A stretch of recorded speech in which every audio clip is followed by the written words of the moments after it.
Es común hablar de la importancia que el maestro tiene en la educación, a tal grado que se le considera el responsable casi único de los resultados educativos.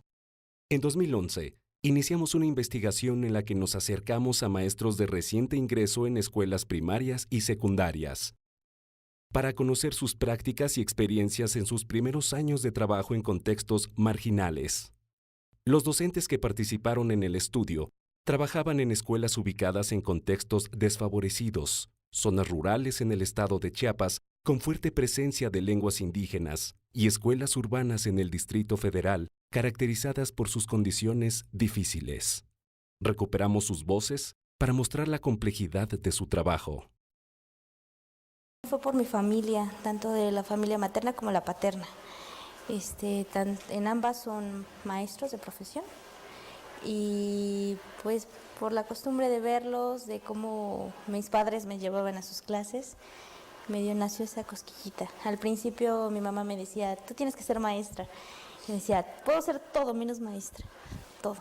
Y de hecho yo estuve estudiando antropología social en la UAM, Iztapalapa, pero la dejé trunca y me metí a la normal. Entonces mi mamá me dijo, nunca digas nunca o de esa agua no beberé. Entonces sí, como que acepté mi sangre de maestra. Después fue por eso que me gustó el ser maestra. Desde que empecé a ir a la escuela, yo quise ser maestra. Llegaba y jugaba a ser maestra, entonces siempre que me preguntaban desde la primaria, ¿qué quieres ser? Yo decía, quiero ser maestra. Y siempre, en primaria, secundaria, y a la preparatoria en la que entré fue anexa a la normal, porque yo siempre quise ser maestra y entonces tenía que ser una que me encaminara pues a eso, a entrar a una normal. La valoración que los maestros principiantes tienen sobre los aprendizajes y experiencias durante su formación inicial como docentes permite identificar algunas carencias, pero también experiencias formativas valiosas. No obstante, siguen manifestando una separación entre lo que la normal les aportó y las exigencias del trabajo cotidiano en la escuela. Yo creo que la normal sí nos da esos elementos que nosotros necesitamos al concluir la escuela y enfrentarnos a la vida real pues, de nuestros alumnos. Creo que los maestros sí nos enseñaron eso, a tratar pues, de trabajar de una buena manera y pues en las prácticas que hacíamos en la normal, creo que también ahí es donde conocíamos muchos problemas y tratábamos de darle solución. Cuando nosotros estamos en la normal, es lo que yo comentaba, nos mandan a veces a escuelas modelo, en donde el niño hace caso, el niño teme al maestro, entonces no es tan necesario a veces esforzarse tanto como maestro. Pero la realidad es otra, la diversidad de niños es muy grande, entonces pues sí tenemos que estar cambiando estrategias a diario, y no una vez, muchas veces en una sola clase, para que ellos se interesen por lo que están aprendiendo. La realidad también es que dependiendo la zona en donde uno esté trabajando, los niños son distintos. Entonces, pues, esa es la realidad que hay que enfrentar, que hay que cuidar. Y son cosas que a final de cuentas cuando uno vaya, allá se queda Piaget y los muchos teóricos que hay, pues, porque la realidad es otra. Fue un choque, la verdad, un choque cultural porque, por ejemplo, la normal superior en este caso, jamás vimos una asignatura de lengua y cultura indígena o de cultura en general, ¿no? Nada más practicamos en zonas urbanas, de acá de Chiapas, y pues todo lo veíamos en contextos urbanos, trabajábamos con alumnos urbanos. Entonces, llegar a trabajar con alumnos tzotziles indígenas en condiciones muy arraigadas fue muy difícil. Llegar a la zona donde está la escuela, conocerla físicamente, así como su contexto, causa un impacto particularmente fuerte para los jóvenes maestros principiantes que arriban a las comunidades marginales rurales donde se encuentra. Esto les exige una adaptación a condiciones de vida difíciles. Entonces ya me dan mi orden de comisión y ya veo pues que me toca Tila. Bueno, una comunidad, ahí decía Sabanilla, pero perteneciente a una zona de Tila. Entonces yo ni sabía dónde quedaba Sabanilla.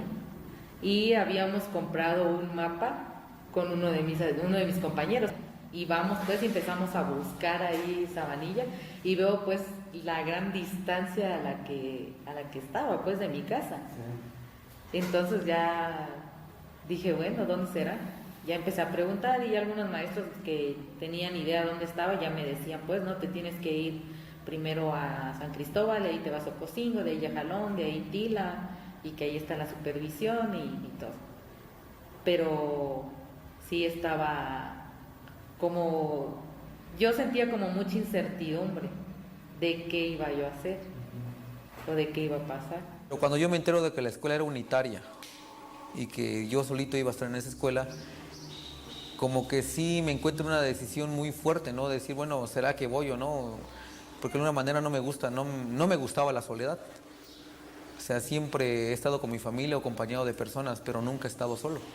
Entonces, creo que fue el mayor reto. Primeramente, enfrentarme a la soledad y luego a un lugar donde el agua, los servicios básicos no los tiene.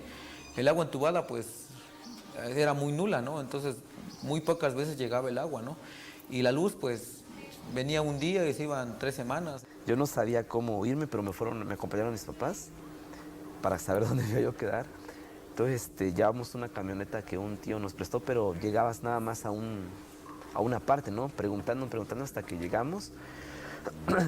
Y pues nos encontramos con ese panorama. Donde llegamos había demasiado lodo.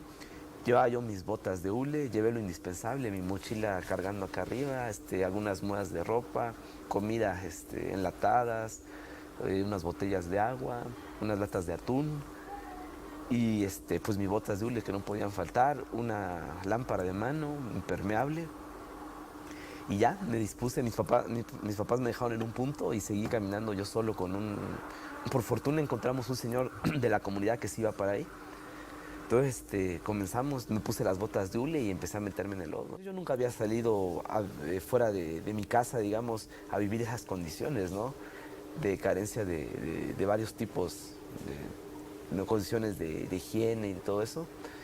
Me dijo mi mamá, me acuerdo que me dijo, ¿ya lo pensaste bien, Iván, que te quieres quedar?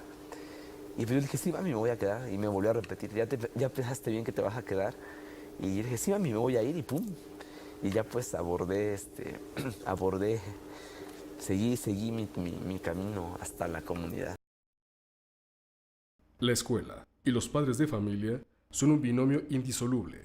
En las escuelas rurales, esta relación se amplía a la comunidad, y esto implica para los maestros reconocer, aprender a manejar y respetar las diferencias culturales. En algunas cuestiones los padres de familia colaboraban, pero en otras casi no colaboraban.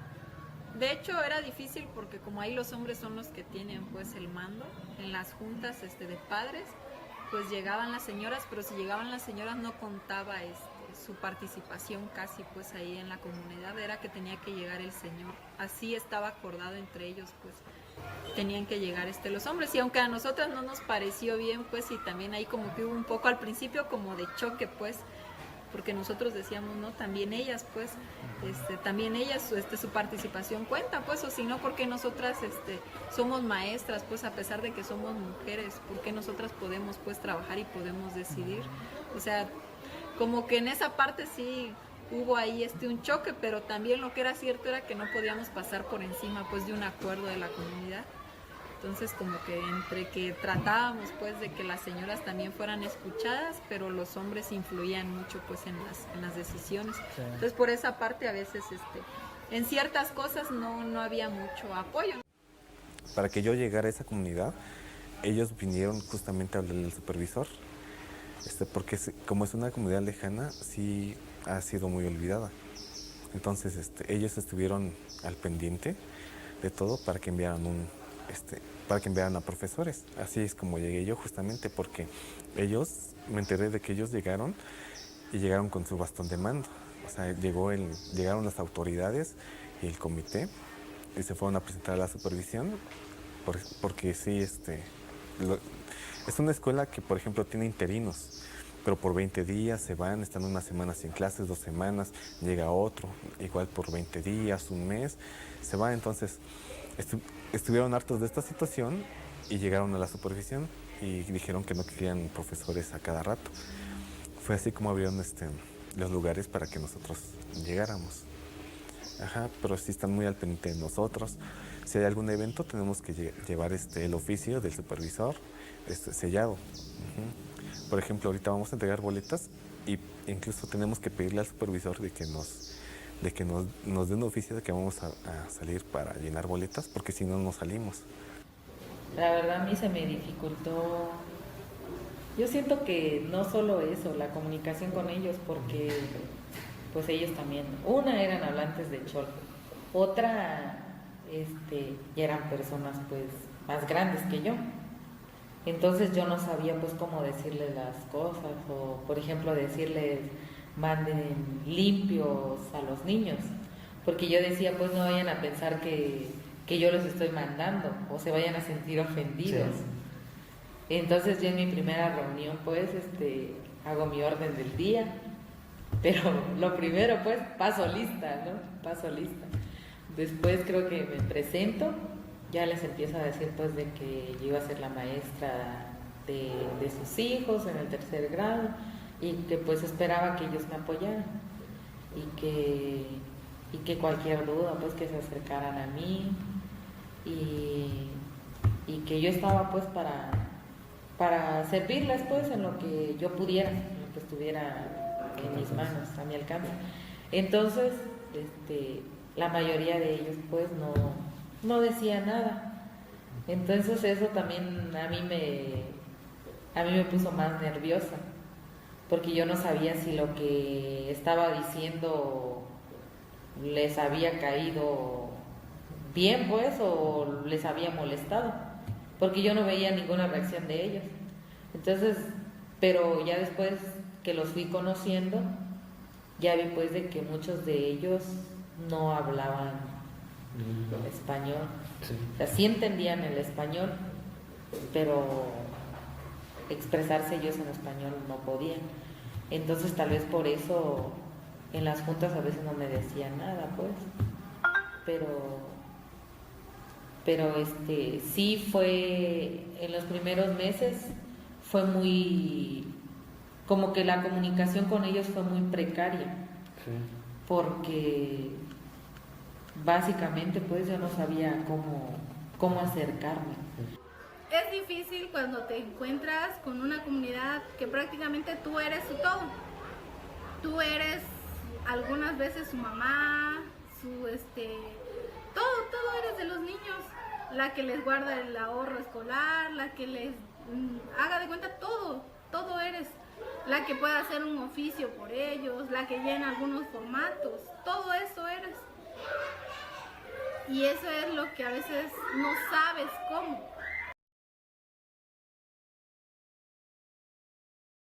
También los jóvenes maestros aprenden a relacionarse con los padres en medio de tensiones y exigencias que, al parecer, se han recrudecido en los contextos urbanos. Es difícil. Hoy en día, a lo mejor tú quisieras que te apoyara, ¿no? Porque creo que esto es un triángulo. Padres en casa, nosotros en la escuela y principalmente el alumno, ¿no?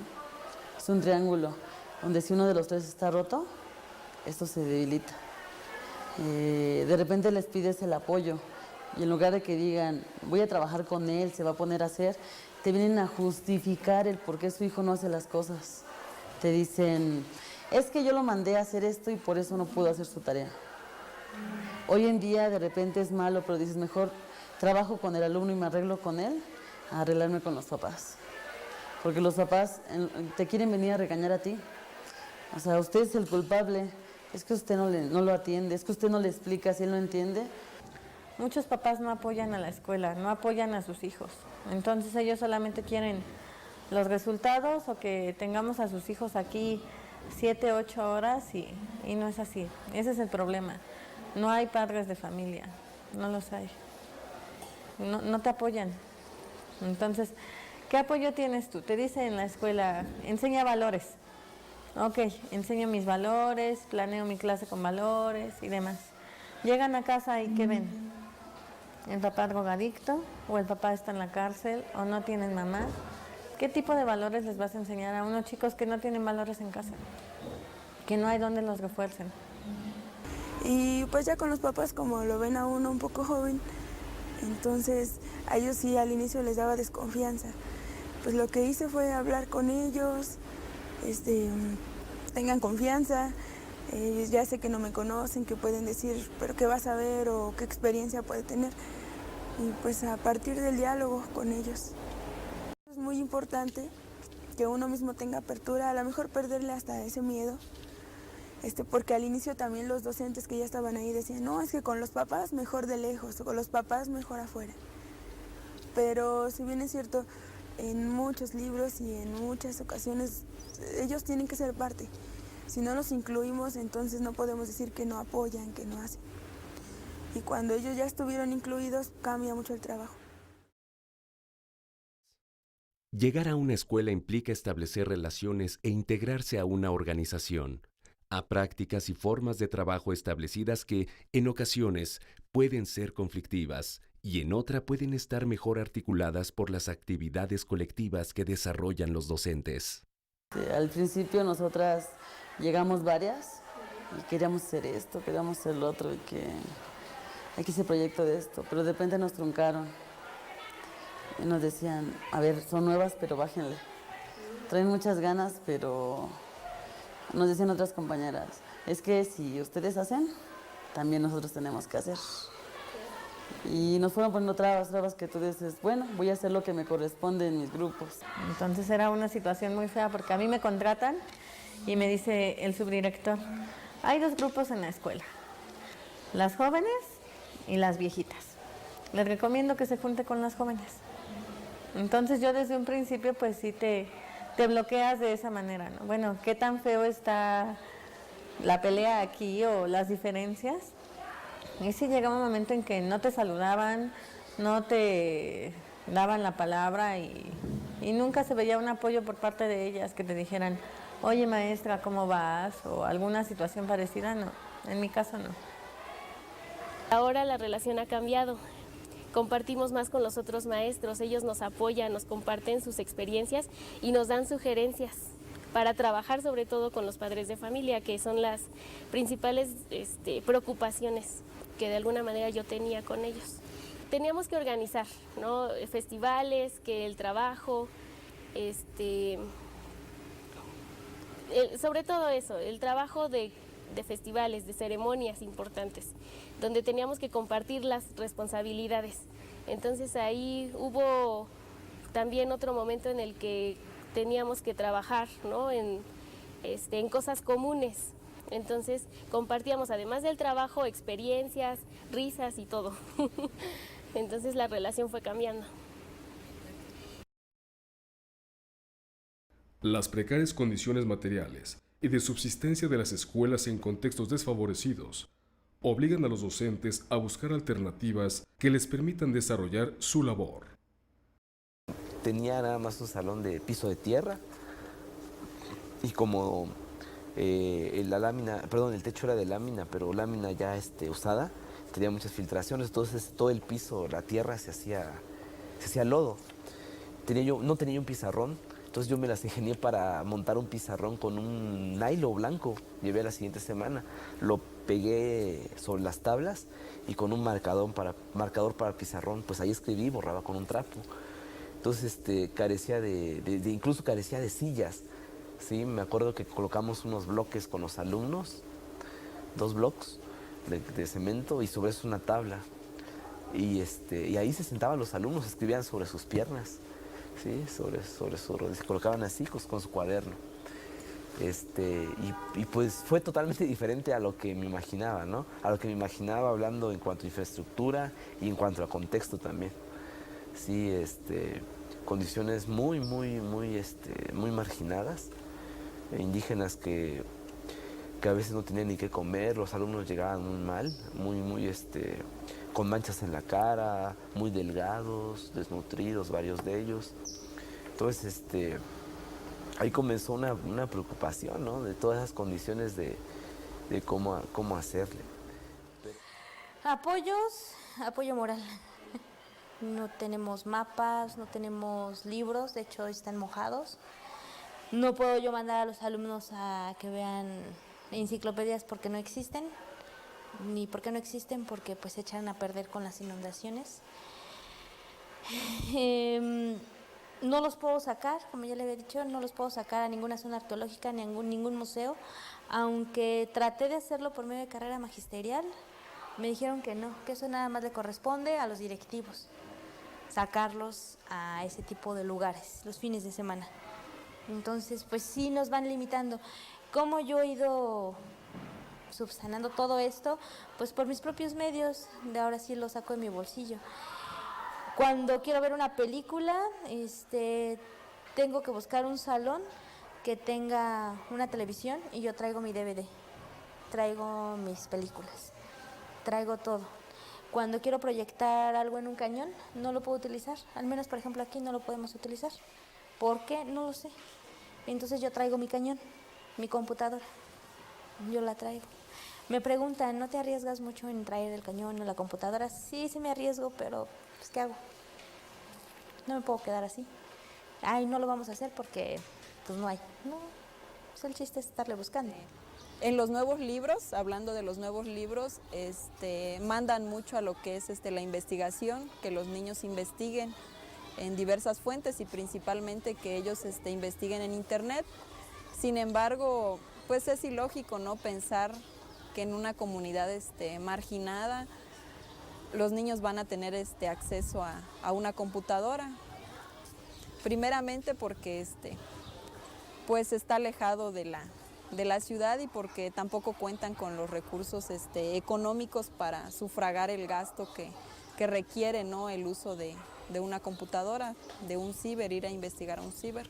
Entonces, pues a mi manera de pensar creo que a veces los planes y programas de estudio, no sé en qué niños se basarán para hacerlos o qué estudio realizarán, pero creo que no está como que adecuado al contexto real que vivimos nosotros acá en nuestro estado y en nuestras comunidades. Entonces sí es necesario hacerle ciertas adaptaciones, ¿no? Por ejemplo, si el libro te pide que los niños realicen una investigación, obviamente si ellos no la pueden hacer, uno como maestro, uno tiene que darse a la tarea, ¿no?, de hacer esas investigaciones o de buscar diversos materiales para trabajar con los niños. La enseñanza, núcleo fundamental del trabajo del maestro, exige la construcción de estrategias para inducir el aprendizaje en los niños. Es un proceso donde se pone en juego la creatividad y sensibilidad del maestro, y en donde el contexto en que se realiza es fundamental. Porque comparando el trabajo que hice, no solo el primer año, los primeros 2 años de servicio, o sea, a mí me costó mucho, pues, en el sentido de que habían cosas que yo no sabía cómo abordarlas o cómo trabajarlas, sobre todo porque me tocó trabajar en un contexto bilingüe, entonces hablaban chol. Entonces, para empezar con eso, pues, mi obligación era, como primera instancia, yo creo que aprender cómo hablaban ellos, no que ellos aprendieran lo que yo decía. Sin embargo, la misma falta de experiencia hace que llegues y quieras que ellos sean los que aprenden, pues.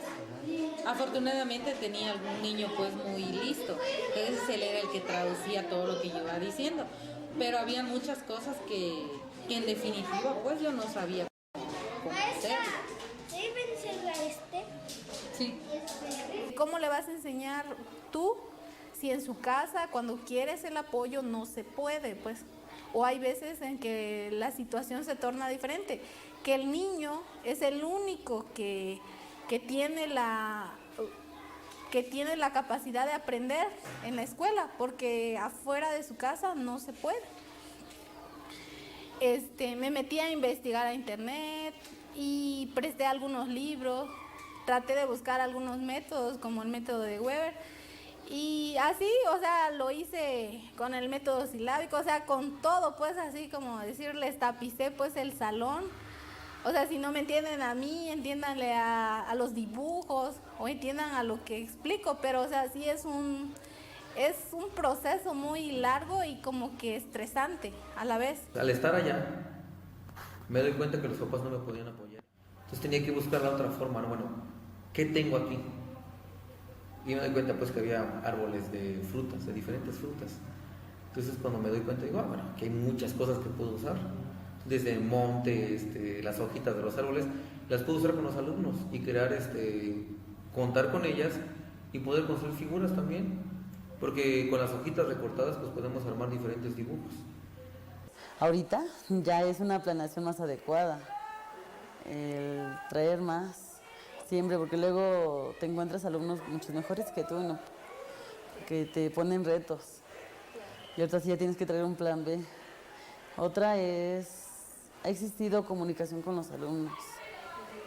De repente es llevarme con ellos sanamente, el bromear con ellos y de repente les digo, hoy vamos a hacer clase de chorología, ¿no? Y empezamos ustedes, ¿por qué esto? ¿Qué piensan? Sus proyectos de vida. Eso me agrada mucho. Y de repente sí digo, hoy no vamos a dar clase, pero esto. Y hasta los que no hablan, ese día hablan. Los profesores principiantes buscan alternativas diversas para fortalecer su preparación, aunque al ser una decisión personal, en ocasiones sus condiciones laborales son un obstáculo. Los cursos pues los he tomado por mi cuenta, algunos sí por parte de la SEP, principalmente los que dan en el colegio americano, son a los que he asistido. Pero así otros de actualización no. Los que he tomado, como le comento, son del colegio americano. Me gusta la experiencia de sentirte en un contexto totalmente donde se habla inglés y un inglés bien pronunciado, bien hablado. Porque generalmente en los cursos que nos dan por academias no se habla en inglés. Aunque estamos por un maestro de inglés, no hablan en inglés y cuando hablan es un inglés de bastante bajo nivel. Yo pretendo seguir estudiando, como lo he hecho hasta ahorita, porque los niños son muy cambiantes, entonces hay que ir al día con ellos. Entonces, sí, estarme preparando constantemente para ayudarlos. Es una labor muy bonita, pero también es muy complicada. Entonces, sí hay que estarte sobre todo preparando. Ahorita estoy por titularme de la maestría en psicología educativa. Entonces, pues ya terminando eso, a mí me interesa mucho ir a cursos, constantemente estoy viendo qué más aprendo, porque si no, lejos de ayudar a los niños, pues vienes como a servir de obstáculo.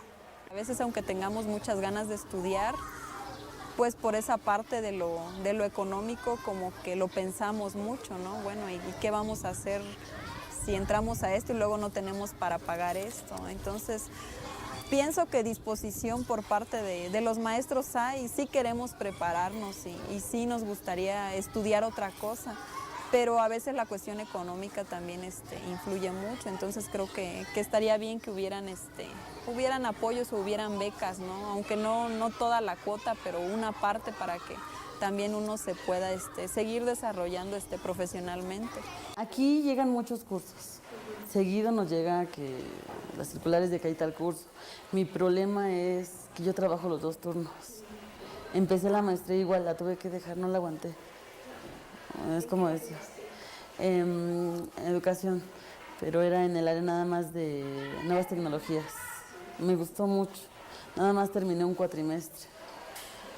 Una me quedaba muy lejos, esa Tutitlán, y otra, una escuela por más requiere de tiempo.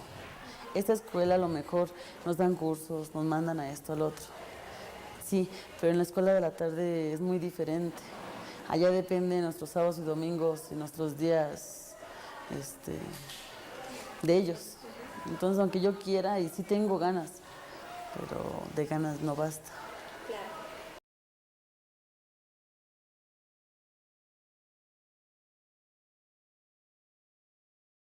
La manera en que los profesores principiantes se perciben a futuro muestra su preocupación por seguir aprendiendo para ser mejores docentes.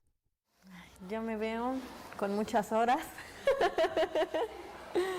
Yo me veo siguiendo con mi misma gusto de hacer las cosas. Sí. Que mi vocación no ha sido dañada por el paso del tiempo. Así como entré, quiero seguir, lógico, con más experiencia, con más control de grupo, con mayores actividades, pero no quiero ser de las maestras represivas, no quiero ser de las maestras que insultan a los chicos, regañonas, no, yo quiero ser una maestra en el todo sentido de la palabra, de carácter humano, humilde, eso es lo que yo quiero, no que sea yo la clásica maestra barca, como se les conoce, ¿no? El maestro barco, no, sino que alguien que los chicos digan, bueno, mi maestra es buena onda, me enseña, pero me cae bien. Sí, me gustaría ser docente. Si es de educación básica, estar en telesecundaria, o aunque preferiría estar en media superior. Ha sido muy gratificante estar con alumnos de telesecundaria, pero de repente siento que me gustaría trabajar con alumnos de más edad, quizá en preparatoria o universidad. Entonces sí me veo como docente a futuro. Quiero estar 10 años frente al grupo y después dedicarme a igual, no con niños, pero sí con personas más adultas, no sé, secundaria o incluso preparatoria en universidad. No me gustaría estar todo el tiempo porque siento que es un desgaste tremendo estar con niños. Bueno, mi idea es trabajar poco en primarias, no porque no me guste, sí me gusta, pero yo creo que uno también no puede aguantar siempre todo. Y no es porque el alumno sea muy necio o grosero, sino porque son demasiadas cargas emocionales, a veces buenas, a veces también malas, que a uno lo acaban. Entonces tampoco se trata de después dar lo que se pueda, sino mi idea es darlo bien, cuando lo pueda dar bien. Y para eso pienso en este transcurso que lo puedo hacer bien, o que yo considero que estoy bien, prepararme más y a lo mejor sí seguir siendo docente porque me gusta mucho, pero en otros niveles. Y bueno, a mí me gustaría mucho en algún momento hacer alguna conferencia, o esa es mi idea, preparar a otro tipo de gente y algo más grande. Siento que el trabajo con los niños es una experiencia magnífica porque te trae conocimientos buenos. En lo personal me miro como un docente, pero no en la educación básica, sino tal vez en una escuela normal o en alguna universidad. ¿Por qué? Porque creo que muchas de las cosas que yo he vivido como persona, hay cosas que son importantes comentarlas con los jóvenes. El profesor Nobel valora la función social de su trabajo, muestra una preocupación por la formación de sus alumnos y a la vez reconoce las dificultades que la profesión docente implica. Un docente orienta, un docente te enseña, además de que es enseñado, te ayuda a vivir la vida así de una manera más construida. Tú le enseñas al alumno a construir su propio conocimiento. Entonces tú eres un formador, y un orientador. El ser maestro, pues sí no es solamente una profesión, es un estilo de vida prácticamente. Es que no se es maestro solo en un salón, se es maestro en donde quiera que tú estés, tú aplicas los conocimientos que has adquirido y los enseñas y ayudas así a personas a que se desarrollen. Para mí significa mi vida ya, prácticamente, o sea, ya es algo que tú dices, pues de aquí soy y para adelante, pues echarle ganas, pues tratar de hacer todo, pues todo lo mejor de ti por los niños. Ya por ti, no tanto, pues, o sea, por ellos, pues, por la futura generación que viene, pues, ¿qué le vamos a ofrecer a nuestro México, pues, o a nosotros mismos, pues? Sí, que nos sintamos, pues, orgullosos de que hicimos algo por ellos, de que les transformamos la vida, pues. Yo creo que lo más valioso es ver cómo los niños van aprendiendo todo, porque es muy satisfactorio ver que lo que estás haciendo está resultando. Y A mí me fascinó mucho y quedé sorprendida cuando los niños aprendieron a leer y a escribir. Entonces, ver que el trabajo está dando fruto es lo más satisfactorio. Me gusta ser maestra porque me gusta estar en contacto con los chicos, enseñarles lo poco o lo mucho que sé, independientemente de si algún día me lo reconocen o no. Que esa sería mi meta a largo plazo, que algún día llegue un alumno y se acerque conmigo. Gracias, maestra, porque por usted aprendí a conjugar el verbo o hacer una oración muy sencilla, ¿no? Ese sería que cumplí mi misión en la vida. A mí se me hace indignante que se critique mucho nuestra labor cuando quienes la ejercemos sabemos lo arduo que es, lo complicado que es. No digo difícil, sí es complicado el trabajar con 200 alumnos cuando cada uno tiene necesidades diferentes, ¿no? Diferentes formas de aprender, donde yo como docente tengo que aplicar estrategias diversas para que se pueda dar ese proceso de enseñanza y aprendizaje. Entonces sí es una labor pues muy complicada, pero además poco reconocida, desafortunadamente. Ser maestro es todo. Es una gran responsabilidad, como dice el dicho. Los errores de los doctores están enterrados. Los errores de nosotros andan divagando por ahí, haciendo películas que no deben de hacer.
Las vivencias de los primeros años de servicio tienen un valor importante en el proceso de hacerse maestro. Los jóvenes docentes construyen y ponen en juego una serie de estrategias para responder a los retos que la realidad educativa les demanda, y generalmente lo hacen desde la soledad. Estas experiencias van formándonos en el ejercicio docente. Aquí presentamos algunas de ellas que muestran cómo los maestros principiantes enfrentan, resuelven y aprenden el oficio.